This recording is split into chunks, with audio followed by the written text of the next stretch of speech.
जय गणेश गणपति सुख करता, जय गणेश गणपति सुख करता, जय गणेश गणपति सुख करता। ओम हर हर नमः पार्वती पतये, हर हर महादेव। श्री सद्गुरुनाथ महाराज की जय।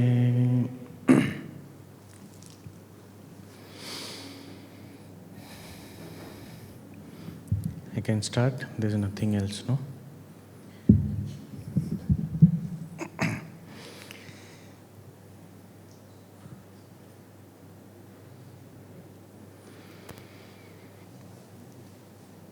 ओम श्री गणेशाय नमः। ओम श्री सरस्वत्यै नमः। ओम श्री गुरुभ्यो नमः। ओम समस्तजनकल्याणे निरतं करुणामयं नमामि चिन्मयं देवं सद्गुरुं ब्रह्मविद्वरम्। ओम मूकं करोति वाचालं पंगुं लंघयते गिरिं यत्कृपातमहं वन्दे परमानन्दमाधवम्। ॐ पार्थाय प्रतिबोधितां भगवता नारायणेन स्वयं व्यासेन ग्रथितां पुराणमुनिना मध्ये महाभारतम्।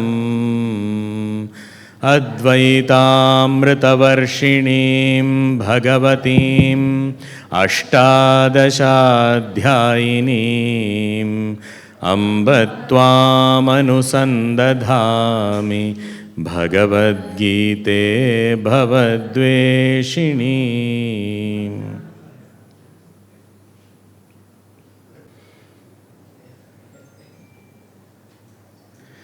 श्रीकृष्ण शरणं मम। श्रीकृष्ण शरणं। श्रीकृष्ण शरणं मम।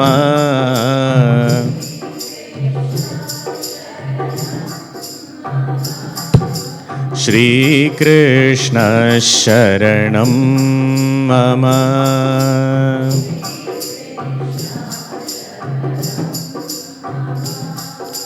श्रीकृष्ण शरणं मम।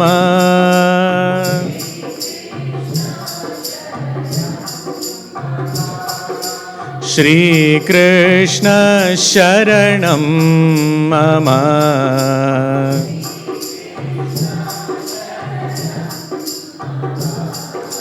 श्रीकृष्ण शरणं मम। शरणं मम। श्रीकृष्ण शरणं मम।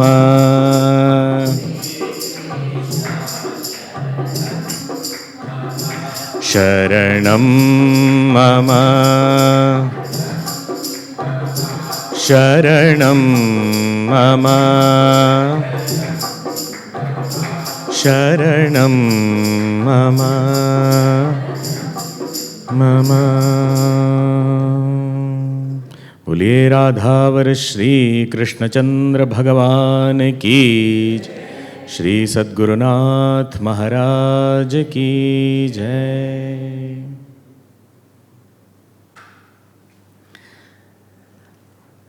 What is reality?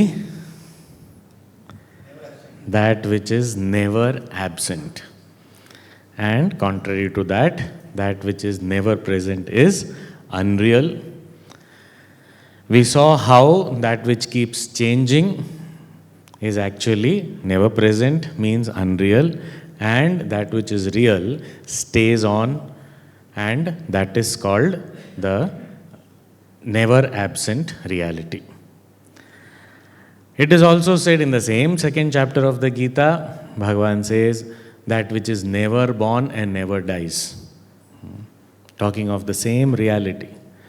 Never born, never dies means there is no specific beginning and end to it. It is always there. Like we took the example of ornaments and gold. Gold is always there. The ornaments and the shapes and the names and the utility, all that may change. But gold is always there. It is not born, only some shape is created, but that shape also is already there potentially in gold. Therefore, nothing new is born. It is just changing forms as though, but it is constant. So, that reality which is constant, which is neither a cause nor an effect. Why? Because that which becomes a cause undergoes some change to become the effect. Like milk is the cause and curd or yogurt is the effect. So what happens? When the yogurt is born, what happened to the milk? Disappeared. So if we say this world is the effect and that reality is the cause, then when the world was born, what happened? Poor God. Now he has to wait. Why? Till the world also dissolves, then suddenly God will come back. So till the God, when world is there, God is not there. It is not like that. Which means what? It is not producing anything out of it. It is not becoming anything else. It is unchanging and eternal. Then, where is this? What is this world? If that cause, that supreme reality is unchanging, eternal, it is not a cause nor an effect, then what about this world? We saw the same example applies here. Gold becomes an ornament. Is gold born? No. Is something new born? The shape potentially is already there in gold. Like mercury cannot be made into a chain, but gold can be made into a chain. Why? Potentially the chain is already there in the gold. Therefore, even the form is not born. Then what is born? Some appearance is there.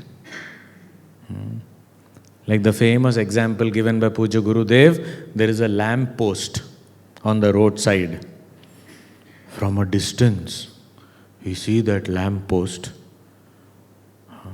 Oh, there is a ghost standing there. It has one eye. And it is looking at me only. And as soon as I go close, it will eat me up. So I am scared. So there is a ghost. Then a friend of mine says, there is no ghost there. But we don't understand because we are seeing the ghost. Then the friend says, come, I will take you closer. Then slowly we go closer with lot of fear, reluctance. Somehow go close. And when we go close enough, then we'll say, where is that ghost? That ghost vanished. In its place now the post has come. So earlier there was ghost and now there is post. No, there was never a ghost. There was only post. Then where did that ghost come from? How was it born? And where did it vanish? For the sake of our communication, we say it was born from the post and vanished into the post. But actually speaking, was it ever there? It was a mere appearance which I happened to see. So if I ask that post by chance, I go to the post and say, Mr. Post, I want to know, where did that ghost come from? And now where has it gone? He says, which ghost? There is nothing other than me.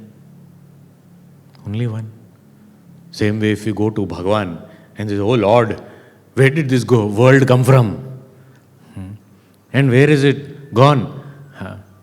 Nothing has come from me. Then why am I seeing it? That is your problem. We also see so many illusions and all. It is our problem.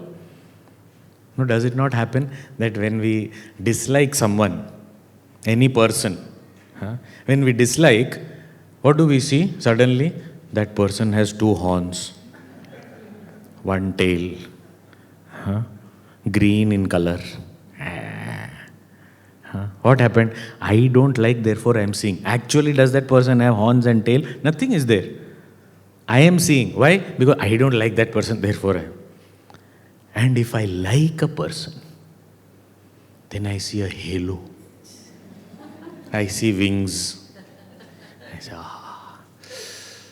this person can never be wrong. Why? Because I like that person. So I am seeing all those things. Actually speaking, that's a person, that's all. So according to my likes and dislikes, according to my ignorance or whatever, I am seeing something. But as far as the reality is concerned, there is nothing other than itself. So it is never a cause nor an effect.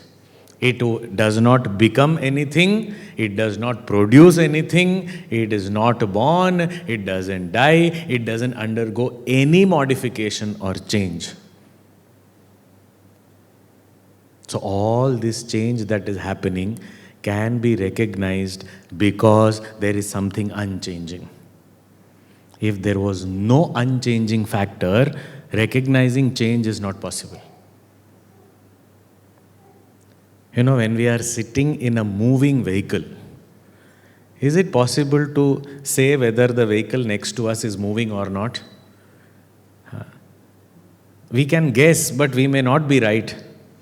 But if I am standing on the road, I can immediately spot that this car is moving. Immediately I can see. Why? Because I am in a changeless platform, and from there I am seeing the change and I am able to recognize the change. But if I myself am in the change, I cannot recognize change or no change. So the very fact that I am recognizing change, am I recognizing change in the world? Yes. Am I recognizing change in my body? Yes. Am I recognizing change in my mind? Yes. If I am recognizing, which means I am something that is not changing. That I is the reality. It cannot be recognized as something apart from me or different from me. It has to be recognized as me only. So that's why we said that, have you seen it? Yes. Therefore it is not real. Have you experienced it? Yes. It is not real. Because whatever we experience is in the realm of change. It is different from me, apart from me. If I am seeing the reflection of my eyes, they are not my eyes. It is only a reflection. So who am I? How to find? That seems to be the most difficult thing. Although it is so straightforward, it is so much with me. In the waking state also, I am there. Dream also, I am there. Sleep also, I am there. Constantly, that which never leaves me in any experience or lack of experience, that which never leaves me, to recognize that only is very difficult. Why? Why is it so difficult? It is always there. But I am trying to look for it somewhere else. I do not know how to look for it. We all must have heard this story of this granny who was searching for something under the street light. Have you heard of her? No? We all have met her. You may not have heard of her, but we have met her. There's this granny who was searching for something under the street light. Not finding. Very difficult. Trying. Getting tired. A youth came. Said, what are you looking for? I was sewing and my needle fell off. So I am just looking for it. I'm not able to find it. And at this age, I'm not able to look also. So I will help you. Youth was immediately started. Still not found. After some time, the youth said, new generation, thinking logically. So he asked this question, Granny, you tell me where did it fall? Then we will be able to, we will look there, focused. Then we will find it faster. So let us find out. You tell me where exactly did it fall? Do you remember? Of course I remember. Said, where did it fall? In my hut. If it fell in your hut, then why are you coming here and looking for it? So there's no light there. It is all dark there. So I looked for, here there is light, so at least now I can see here, so I am looking for it here. Now all night you look for it. Will we ever find it? Even 100 people come together and look for it. It will not be found. Why? Because it is not there at all. It is there in the hut. But then even if you go to the hut and try to find, but there is no light, how will you find there? It is so dark. Here you won't find, okay, agreed. But there how will you find? Then what is to be done? We have to bring light there and then look for it. That is the only way. And when there is a lamp is lit in the hut, and then we look for it, there is a possibility of finding it, and eventually we will find it. I said we have met this granny. Now have we met this? Now do we know? When we look into the mirror, we see that granny only. It is us. We do this. Where is that eternal blissful self? And where are we looking for it? I want happiness, I want happiness. I am looking for it in the wrong place, in the wrong way. If I don't look for it in the right place, in the right way, I will never be able to find it. There are only two options. One option is you take a lamp, go into the hut and look for it, or you wait till the sun rises. Have patience. Wait there. The sun will rise, there will be light, and then. But you have to wait for light to come there. Either you work for it or you wait for it. But light has to be there in that hut, and there only it can be found. So this eternal self, this reality also, if I have to reckon, I have to reckon it as my own self. It can be found within only. How much ever we may look for, it cannot be found outside in this world. And that is why Bhagavan in the second chapter, after indicating what that reality is, he is also telling us who all cannot get it. Very beautiful verses, interesting verses are there. Who all cannot get this reality? He says people who speak about it a lot.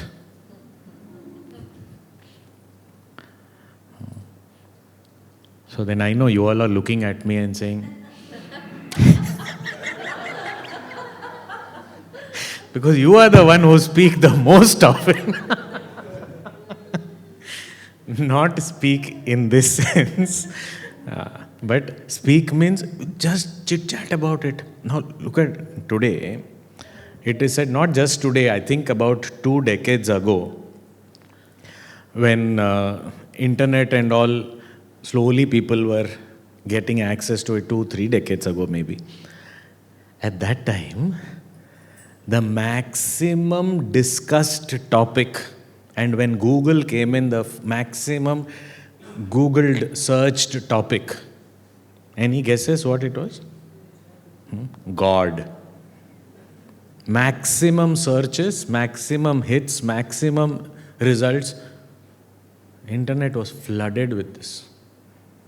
Today also, if you see, we are all constantly saying that, the social media is bad and this is bad and that is bad. Actually speaking, maximum discussion is happening about this thing only, God. But it is only mere discussion. See, podcasts. Latest trend, people are talking about what is your take on God? What do you think about today's youth association with God? And then people talk about it. It is only in that frame it looks good. Beyond that, what they are doing, we don't know. It may be nothing related to God. So maximum discussions, talking, and in flowery language. People who keep discussing a lot, but not investing their mind there. Pravadanti avipashya, without any knowledge, just chattering about it. Then it is said, what else? Quoting scriptures. With all these, each word, I am feeling that it is all, you all will be compassionate and you look at me with pity. Poor thing, you are never going to get this. But quoting left, right, center, having great scholarly knowledge. Oh, I know this and this. Your Gita says this and the Veda says this and Upanishad says this and all these things. But, okay, what are you interested in? Kamatmana. People who are, only intent on fulfilling worldly desires. Trying to create a better standard of living.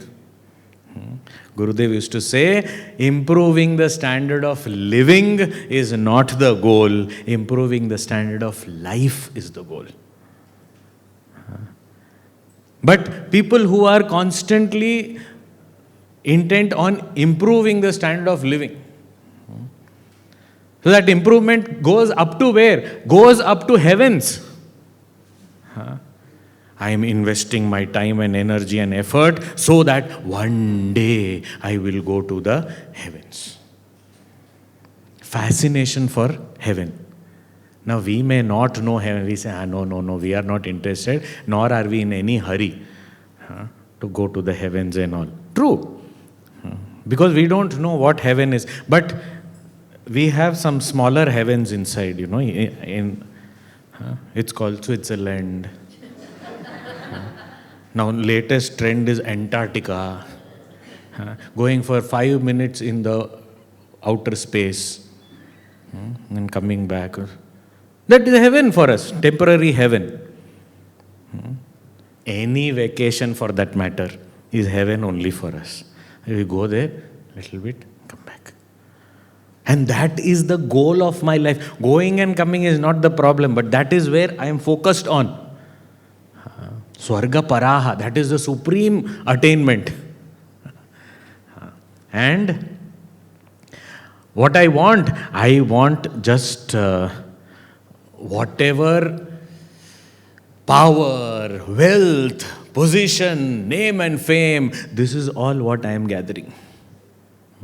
We all know very well, none of this can be called as reality.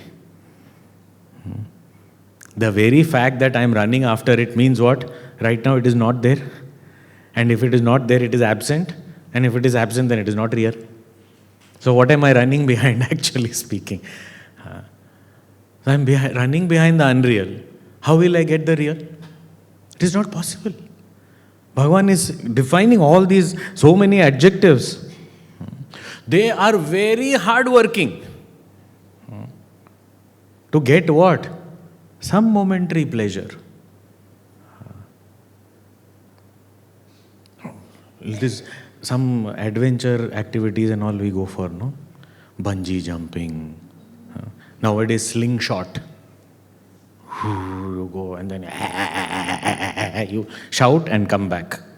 And then they take a video of yours and give you also. Your shouting video. That anyway we shout here also. At home also.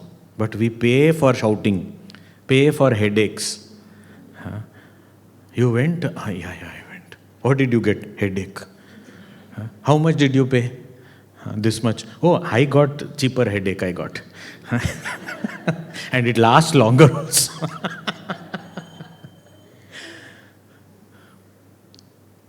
So all these kinds of things, this becomes the goal.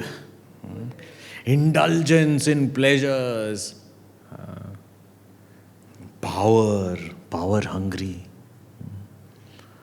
I have become the minister, then I have to become the prime minister. Power. So all this Bhagavan is saying people who are running after all these things are actually, by definition, are running after the unreal. And those who are running after unreal are not eligible to get the real. These verses in the second chapter, sometimes they are really ignored. Okay, something is said, let us come to. But these give us a chance to reflect upon ourselves and say, are we also running after this temporary or ever-changing, the unreal things? What is the goal that I am pursuing? So if I am pursuing any of this, Bhagavan says, why? Because so much of scattered mind is there, mind. He says you have to gather it in one place and focus it. Only then it is possible, because reality is only one. Unreal can be many. When somebody lies, lying is easy or telling the truth is easy?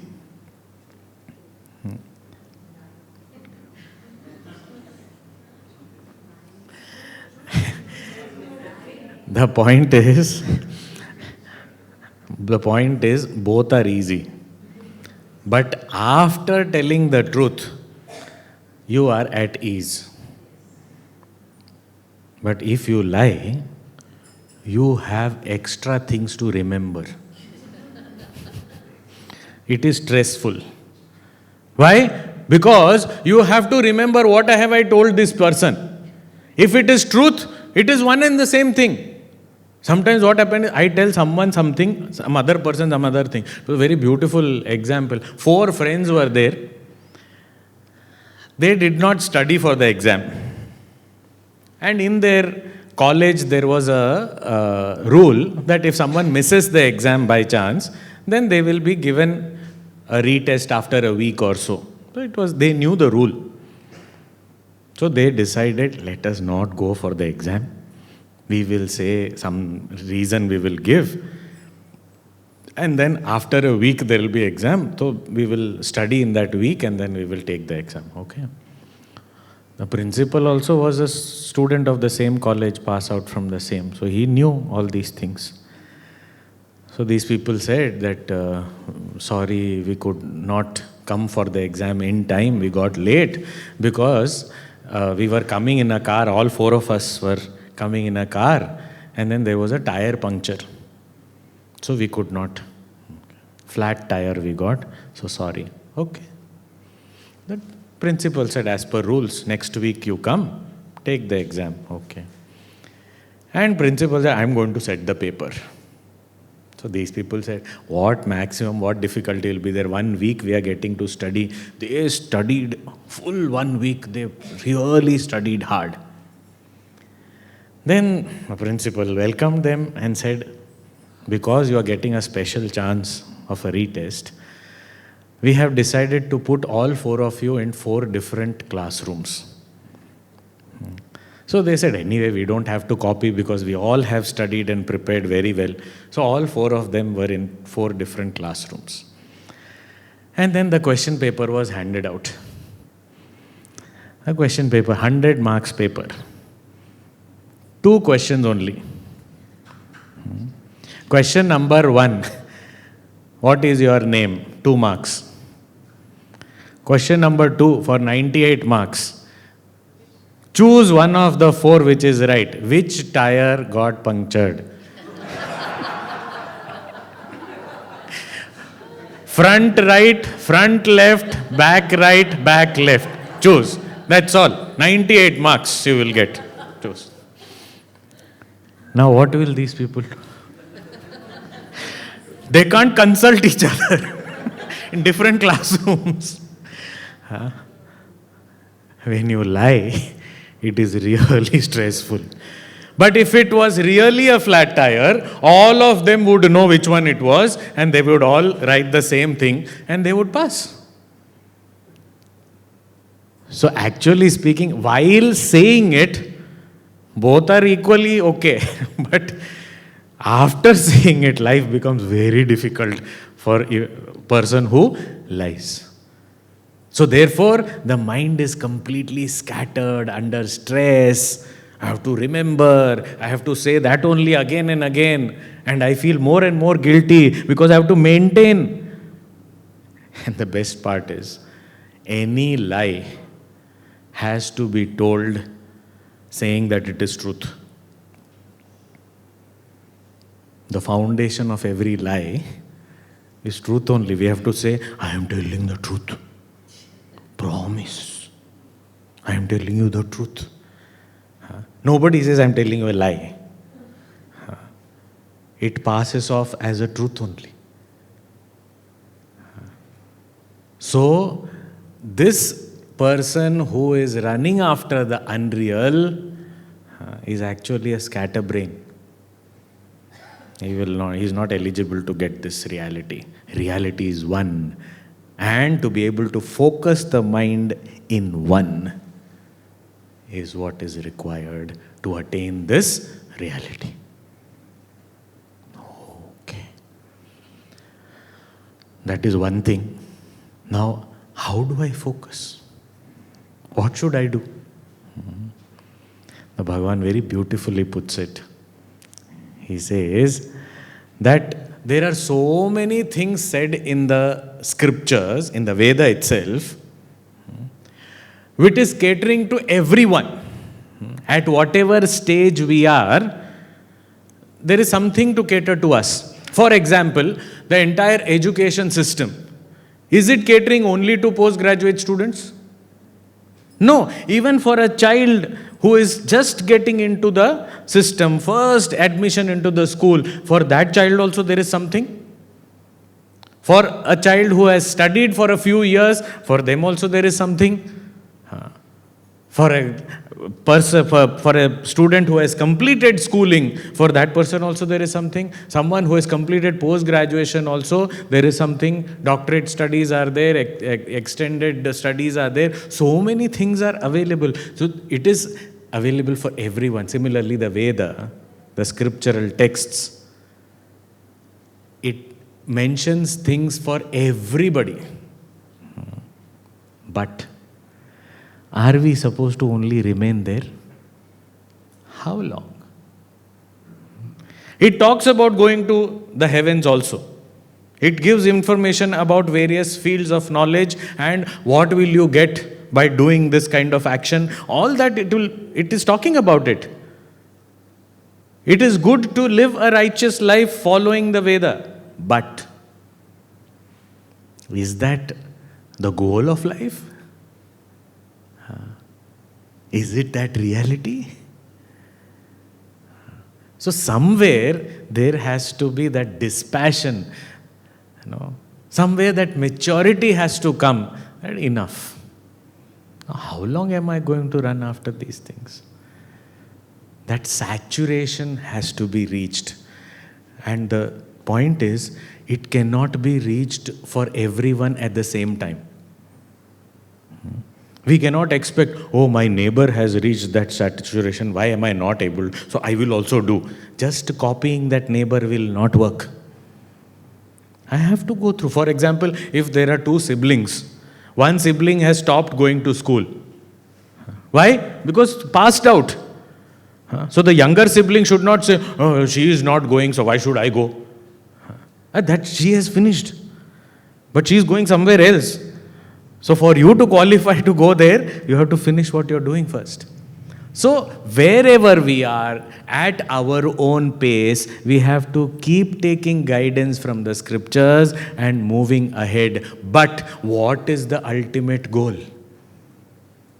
The ultimate goal is going beyond all these causes and effects, going beyond these actions and results to a state where I don't need anything else. Having attained which, nothing more needs to be attained. What is that? That reality. That self, supreme self. Which is the final attainment. Which is the highest attainment. Having attained which, nothing more needs to be attained. So all these various stages of self-development should ultimately take us beyond all this. You know, we all must have seen as we were entering, there are so many books outside. You know, Chinmay Vani stall is there. All these books, there are books for children also, there are books, inspirational books also, self-improvement books also, scriptural texts also, Vedanta subjects also, so many things are there. Now, why should I read children's books? You may not read. Actually, they are more interesting for us. We feel jealous that for children only they are writing this kind of stories and all these things. So, but for children, that book is there. For us also, grown-ups also, there are different types of books are there. Try and pick up a few for yourself and for others. But all this, what is the ultimate goal of all this? It is not that these are useless. It is not that the scriptures are useless. They are all important. But where do they ultimately take us to? Beyond all books. Beyond all this action and result. Now the point is, how do we go beyond to reach that reality? How to reckon that reality? What is that road? Bhagavan has summed it up just in 4 words. 4 words. Nirdvandvo nitya sattvastha niryogakshema atmavan. 4 words. It is in verse number, where is it? 45 of the 2nd chapter. 4 words. Actually, the chronological sequence is in reverse. What do we need in order to reach that goal? See, we have to study the scriptures. We have to follow the path shown by the scriptures. We have to perform actions according to the scriptures. Yes, we have to do that. But if we remain there only, as the saying goes, if we keep doing what we always did, we keep getting what we always got. So if I want to get something different, I have to do something different. Or at least do the same thing differently. That's important. And how do I do that? So first, Atmavan. Atmavan means the one with self-control. The one who has the senses and mind under control. So whatever actions I may take up, I take them up with self-control. Means I don't do it carried away by my senses. Often what happens? I see something, so nice, I go there. So that action is because of I got carried away. But when I have my senses under control, I am seeing it. But I spend some time to think, do I really want to go? Is there an intent? Am I consciously moving towards my goal? Then I go there or choose not to go there. That is my choice. It is not that object is pulling me. Nowadays, these shops and all, they don't have walls. They have glass and well lit. You know why? We have a misnomer called window shopping, and we think that we will not spend anything in window shopping. But spending starts with window shopping only. Why? Because first we are going to see. And when we see, it is kept in such a nice way with all lighting and everything.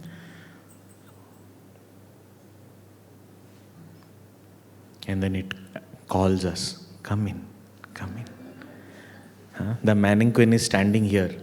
And then we are seeing, when we see, it is saying, come inside. Then I say, anyway, I am not going to buy, you see. I am just going inside. What is there? I am not going to buy. No intention of buying. I go inside. And then already the salesman, the shopkeeper or whatever, he has seen us eyeing that particular dress. So he says, may I help you? What are you looking for? I said, no, just came to just, browse through. Okay. He knows what we looked for, so he will come. This will suit you the best, I think. I think this has been made just for you. How, I don't know, but then it's like just perfect for you. Now, seeing plus hearing. You are already so beautiful. If you wear this, nobody will be able to even recognize you. They'll just come for an autograph or a selfie. That's all. This is the best. Listen. They say, at least try it out, You don't have to spend. We are not asking you to buy. Just try. This is a trial room which has 3 sides mirrors. You try. And then you look at yourself. I am looking prettier than that mannequin, actually. Very good. Nice. Now, the sense of touch also has experienced it. Here you don't need the smell and taste. Here these 3 are sufficient. So then, now, but your buddhi already, I am not going to spend today. I am not going to buy anything today. I leave that dress and come back home. And I feel I have great self-control. But after coming home, and I say, I think it was good. Maybe tomorrow I should go and at least inquire. What if someone picks it up today? Because I saw there was only 1 piece left. If somebody takes it away, then let me call that fellow and ask him to keep it for me. Call.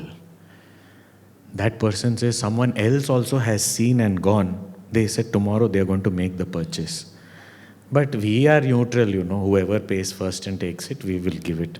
So if you come first, we will do. Said, how long are you open? Said, half an hour. I am coming now. What happened? All that self-control with which we went, today I am not going to spend anything, not going to. What happened?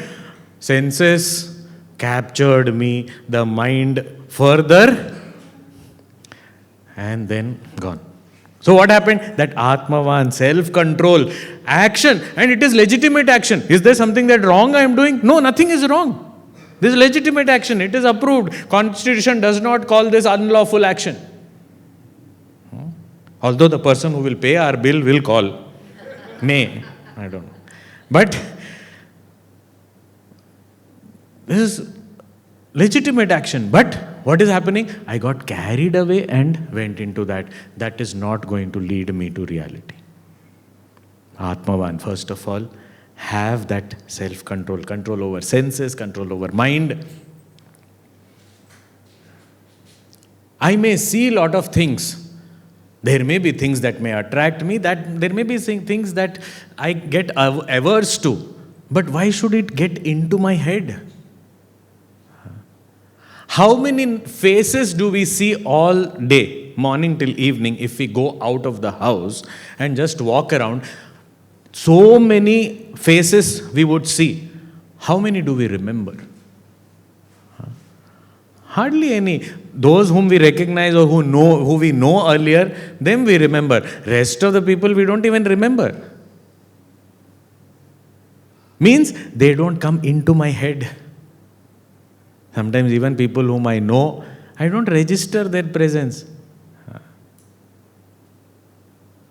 It is possible. If that is possible, then why not all these things also which are as though having lot of power to attract me and changing my decisions? Atmavan. How will this self-control come? And if this self-control comes, what will happen? Bhagavan says the second word is Niryoga Kshema. Yoga Kshema means the only two worries that we have in our lives. We worry for attaining something that we do not have, which is called yoga. I don't have something, I want to attain it, whether I'll get it or not, how will I get it, how difficult it is, and what if someone else takes it away. I want it desperately, I want it soon. So these worries for attaining something that I do not have is called yoga. And second type of worry is, I have something, but I want to keep it safe. Protecting what I already have is called kshema. So attaining what I do not have is yoga, and protecting what I already have is called kshema. These are the only two types of worries we all have, whether physical or subtle. These two are only worries. I am all the time worried. Will I get this? If I do this, will I be able to get this? Will I reach there? Will I be able to do this? So I'm worried about. So here, Niryoga Kshema. Niryoga Kshema means this worry for attainment or protection is gone. I am free of worry. When my senses are under my control, I automatically am free of all worries and burdens. I understand I am not the one who is carrying the burden of this whole universe.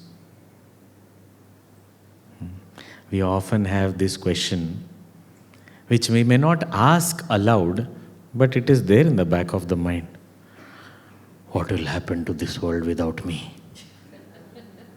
We have this question.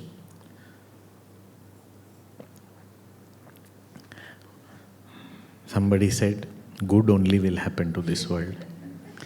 Because the confusions that you are causing right now, that will not be caused, so people will be better off. Don't say such things, why are you saying such things? No. I am really concerned. This world means not the entire world. We will talk about our family, our friends. Without me, what will happen to them? They'll be happy. No need to worry all those things. We think we are the only ones who are doing everything. We are only getting what we don't have. We are only providing everyone. We are only protecting everything. There was this king who was so very proud of his, I am the king, I am the provider, I am the protector, I am the... So he was always thinking that I am the one who is taking care of all the subjects and all. Okay, he was a good king, he was taking care, yes, but that arrogance was there, that I am the one who is doing everything. One day it so happened, he got lost somewhere in a forest. And he was, wandering here and there. He was so tired, he just slept off somewhere under the tree. And then when in the morning he woke up, he saw under that tree there was a rock. In between the stem of the tree and the rock, there was a small little gap. In that tiny little gap, there was a tiny insect. And that tiny insect which was there, it was eating something. That king, he was like, he got up and he saw that. A tiny insect in that tiny gap between a rock and the stem of a tree, somewhere in some remote jungle where he also doesn't know where it is. That insect is eating something. Suddenly he saw that and his heart underwent transformation. He said, who is the one who is arranging food for this insect, which is lying in some such small little crevice in this unknown forest? Who is providing? And I think I am the provider. Who is protecting this tiny insect? Which can be eaten by a lizard, or it can drown in waters. Anything can happen. Who is protecting that insect? Who is providing, nourishing that? Where nobody knows, there's no one there. But still, he's taken care of. He gets what he doesn't have, that is food, and he is protected. Who is taking care of his yoga and shema? When that Lord is taking care of and protecting this insect, will He not protect me? Will He not take care of my needs? Is He incapable of handling me? So when I work with my senses and mind under control, I slowly start noticing that things are under the control of the Lord. I don't need to carry the burden. I have to keep doing my work, but I don't need to carry this burden. And that way, when I start working, what happens? I slowly see my mind gets more and more purified. So the dirt of laziness, indolence, restlessness, too much of aggression, desire, anger, all these things slowly come down. I become more and more cheerful, more and more alert, more and more available. That is called being more and more sattvic, sattvastha. Established in sattva. Means no rajogun, not that aggression and desire and activity, and nor that laziness and inaction, nothing. Sattvastha. And when someone is getting that purity, then what happens? He or she is never affected by whatever comes to them. Nirdvandvaha. Dvandva means pairs of opposites. Joy, sorrow. At the physical level, heat, cold, comfort, discomfort. It is very hot. Okay, switch on the aircon. Okay, and then after some time, it is getting very cold. Increase the temperature. It is again very hot. Again decrease the temperature. This is what we are doing all night, all day and all night. Any heat, cold, physically, emotionally, mentally, joys, sorrows, intellectually, gains, losses, respect, disrespect, honor, dishonor, all these kinds of criticisms, praises, all this, and everything of it affects us. But when my mind is purer and purer, what happens? All these things don't affect me. Anything? See, that doesn't mean that I don't realize or I don't understand what it is. It is not that I will not know whether it is cold or hot. It is not that. I may feel hot, I may feel cold, but it doesn't affect me. It is not that I will not know whether someone is respecting me or not. It is not that. I know it, but it doesn't affect me. There was this sales department, new recruits were there. So the senior manager was there, so he addressed everyone. And for training, they were actually sent with some products to go door to door and sell. Okay. And these salespeople, nowadays I don't know, but earlier they used to exactly come in the afternoon. When people have had their lunch and they are in the siesta time, resting time, that time, ting tong, what have we brought? Socks. Now Why would I need socks? No, because we have been given to sell socks. So this is our training. So people go taking. So all these young sales executives, they all were sent, given certain areas and said, go practice. Okay. One boy, half an hour he came back. And the instruction was, whatever stock you're taking, you have to finish all that and come. Half an hour he was back. So the senior manager was like impressed. Wow, half an hour you sold everything. He said, what? I did not sell even one. He said, then how come you're back? He said, no, the first house I went to, they insulted me. So the senior manager said, sit down. This is really surprising. I have never heard of something like this happening, ever. Said, why? Said, I have been in this field for 25 years. I have done this so many times. People have shut the door on my face. People have, called security on me. People have thrown my bag outside. People have even hit me and pushed me out of their home. But insult? Never. Nobody has insulted me so far in the last 25 years. And you are saying in the first half an hour you got insulted. What does that mean? Slamming the door on your face, pushing you out of the house. You consider it as insult? Or you're not affected. Why? Because my job is I have to finish this. So anyone who insults also, now that you have anyway thrown me out, I'm not going to come back. Take some socks.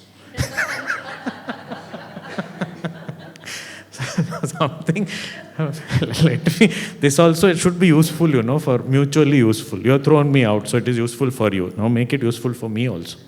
Spend a little bit, take this. But little thing, I feel insulted, I feel criticized, this person is nirdvandvaha, not affected by this. So where does this journey begin? Self-control. Then whatever I am doing, it purifies me. It is not out of burden or worry. I am doing it as per the scriptural guidance, purifying my heart. And with that pure heart, I find I am not affected by any of the outcomes. I am just continuing on the path. And such a mind only has the capacity to attain that reality. In other words, this only is called as Karma Yoga. In second chapter, the word Buddhi Yoga is used for the same thing. And the verse which indicates, which all of us hopefully know, which is the second verse in the Gita Panchamrit, we can all chant together. Karmanyevadhikaraste ma phaleshu kadachana ma karma phalaheturbhuhu ma te sangostva karmani. So he says, action is my domain. I have to perform action. But what kind of action? Ma phaleshu.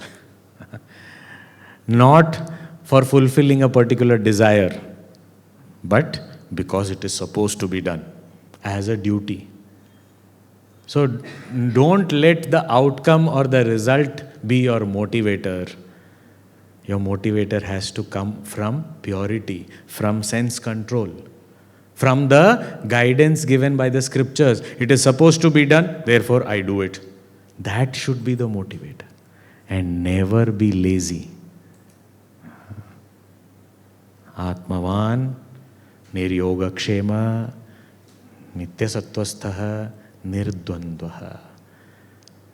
So that way, when we undertake all our actions, what will happen? We will be able to transcend this realm of action and result, and we will be able to recognize that reality that is my own self. So this is the entire road. In the second chapter, it has been completely described. After this, Arjun was so inspired. Oh, so such a person recognizes that reality. He abides in that reality. What will that person do? How is that person who has realized that reality? Then comes the beautiful description of the man of realization towards the end of this second chapter. The 18 verses, the last 18 verses of the second chapter is indicating the man of realization. So it's a beautiful chapter which has given everything that is contained in the Gita. The Gita is the elaboration of this. So very beautiful path that has been paved for us. May we all walk this path and we reckon the reality as our own self. So we will conclude here. Om Purnamadav Purnamidam Purnat Purnamudachyate Purnasya Purnamadaya Purnameva Vashishyate. Om Shanti Shanti Shanti Harihi Om Shri Gurubhyo Namaha Harihi Om. Hari Om to everyone tonight.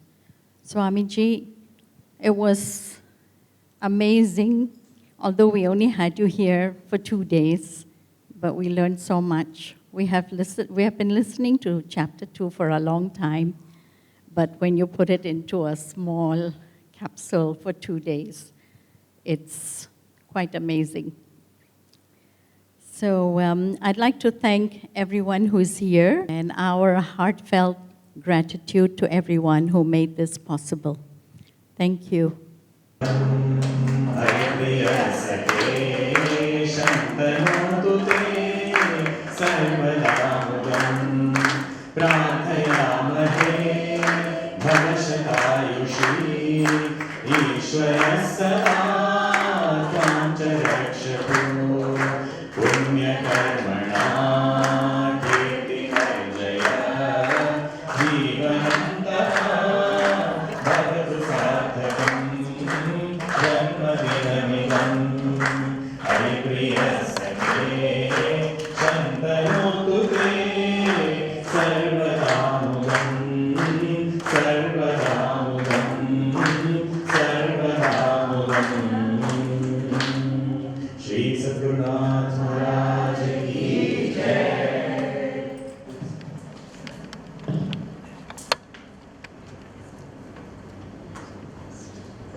Thank you, everybody. Hari Om. Happy birthday.